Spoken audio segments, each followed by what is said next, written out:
Are you an early riser or night owl? Do you thrive in an on-site job settings, or do you prefer the flexibility of remote or hybrid work? When it comes to friendship, are you more of a giver or are you a taker? And have you ever considered or wondered why some people get married in a blink of an eye and why others take their time? Let's dive into these thought-provoking conversations and topics and keep it real.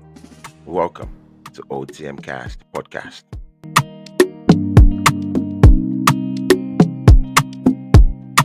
All right, people, welcome back to OTMkast podcast, where we dive into anything and everything that shapes our lives, from sports to lifestyle, from fashion to careers and beyond. This is your one-stop destination for insightful conversations and engaging discussions. I'm your host, Timmy, and today I'm bringing you a relatable and interesting topic: the early risers versus the night owls. What does your work type speak for you? Are you an on-site person against a remote worker, or do you prefer the balancing of both worlds, which is hybrid? What does your friendship dynamics say about you? And at the end of the day, have you pondered on why some people get married early and some people take their time before they get married? Let's talk about it. So, early birds versus night owls. The interesting thing is that society loves to really glorify early birds, honestly, because you hear motivational speakers, you hear people say, wake up at 5 a.m. and you'll be successful. Um, Start your day quick or start your day early and everything will go on smooth. But let's be real. Some of us work best at 9, 10, 11 p.m. when the world is literally asleep. I mean, it's when you're productive, and there's a science behind it. It's called a circadian rhythm, whereby our body works like a clock, and the natural or the time depends on when we are more productive. Some people function better in the morning, while some people at night. Some people are naturally wired to rise up early, and others hit their creative peak when most of the world is asleep. Someone like me, I'm a night owl. If you know me, you know 1 a.m., 2 a.m. I'm still awake. It's not because I want to be awake, but it's just what my natural science says about me. That's when I'm more productive. That's when my thoughts get things right, because everybody is asleep, the world is quiet.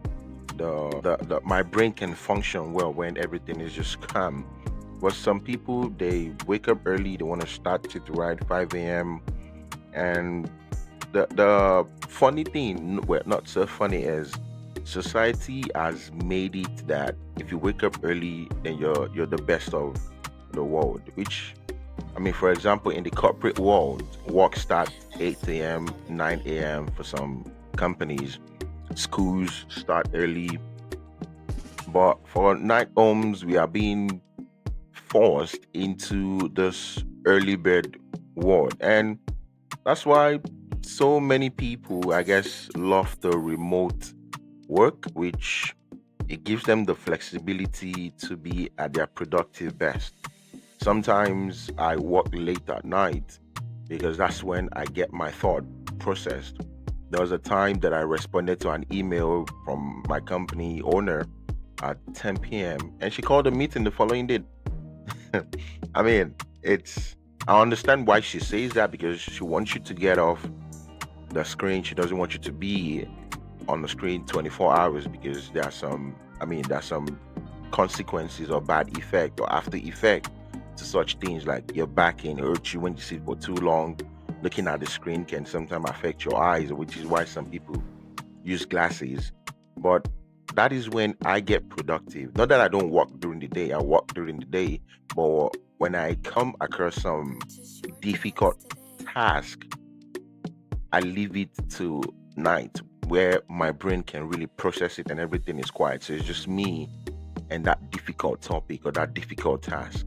But anyway, this is not about me debating on what it is. What worked best for you? Leave that in the comments. What worked best for you? Are you the early riser or are you the late night owl like me? Well, what does your own circadian rhythm say about you? And speaking of work, let's dive into on-site job, remote, and hybrid. Some people love being in the office, others prefer to work from home, and there's this balance of both worlds, which is hybrid, half home, half office. And for on-site work, it is like structured, it is social, but sometimes can be draining. I mean, sometimes you're in meetings where everybody don't want to end the conversation. People want to have the last say, and it keeps going on and on. This one has an opinion, that one has an opinion, and it doesn't seem to end. Which it could just have been an information that could have been shared in the email. And for remote work, I mean, it's comfortable. You don't have to commute. All you have to do is just wake up from your bed, go to your in-home office, and you sometimes you can be in your pajamas. And or the difficult part to that is sometimes you really find yourself also sitting in meetings because you're not with people to really have like a hey, are you to really have a quick check-in, but you have to schedule meetings. So you're forced to sit down in the meetings. I've been in meetings that lasted almost 3 hours before. Trust me, it was draining. It was draining. And some of the negative to working remotely is there's so many distractions. You'll find yourself maybe the TV is on, uh, because some of your friends know you are at home working. They try to call you or think you're not really doing much because you're home and you get to work at any time. They just call you at any time. And sometimes when I take my break, let's say 30 minutes break, I try to eat something. I'm the kind of person who likes to watch something when I'm eating. I feel like the food is more delicious. I don't know. Some of you would disagree, but again, it's it's not my thought that I'm trying to impose on you. Just let me know what you think. And hybrid, which to me I would say or I consider the best because that way some days you find yourself just at home, you don't have to commute, and some days you find yourself interacting with people. I could tell you firsthand, remote job has its own toll that it takes on people. Trust me, it does. People don't. I mean, COVID, I guess, made remote work more common, but trust me, it takes a toll because you're working from home. Doesn't mean you're going through some consequences. Your back, you sometimes you gain weight. Trust me, and so many things that goes on. But above all, I think the ideal setup depends on your personality. I mean, some people you could thrive in person interactions. You like to mingle with people. You like to work with others, and some people they work better in solitude. Let me put it that way, and in their own comfort zone. Some people are shy to really talk to some other people, but at the end of the day, what is your ideal setup? What do you prefer? For some of you that go on site, you're sometimes forced to make friends with some people that you don't even like. Let's be realistic. It's not everybody that like the colleague that they work with, you know. So, what works best for you? Let's dive into what friendship. Let's talk about the givers and the takers. Some people would call you out of the blue, and all they want to talk about is how they need a favor, how they need advice, or basically how do I basically just taking your time. But when it's your turn, they are literally nowhere to be found. You give them a call and be like, can I really get your time? Oh, I don't really have time for this. I don't really have time for that. But It seems one-sided. And friendship to me is like the is like an hybrid. It has to be balanced. Sometimes you give and sometimes you take.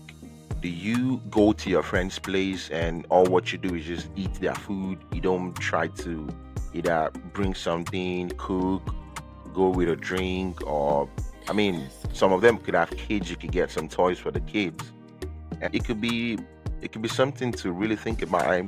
Some of you could be thinking about it right now.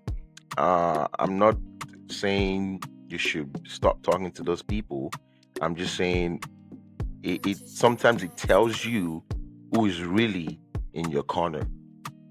When you sit down to rethink some of these things and you consider, are you the taker or are you the giver? Or the friends that or the people that you surround with, are they takers or are they also givers?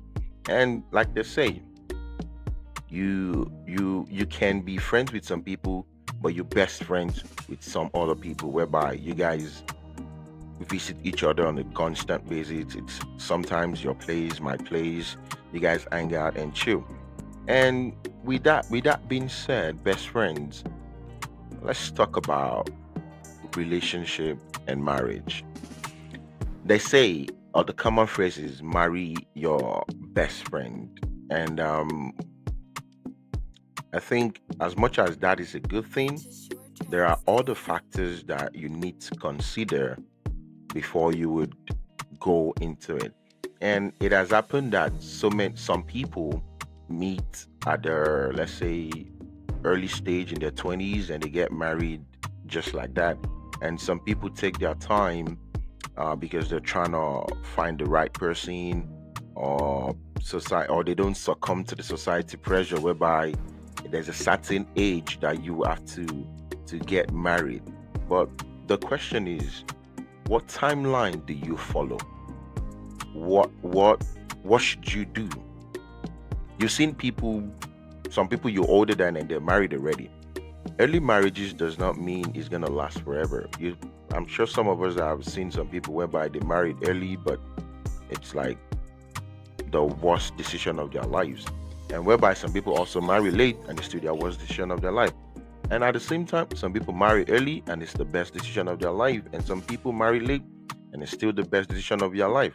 But there's just so many things that goes into deciding who you want to marry. At least for some people, it could be, do you share the same value, like accountability, religion, family, the willingness to grow?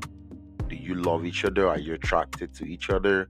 And some of those things that are compatibility per se.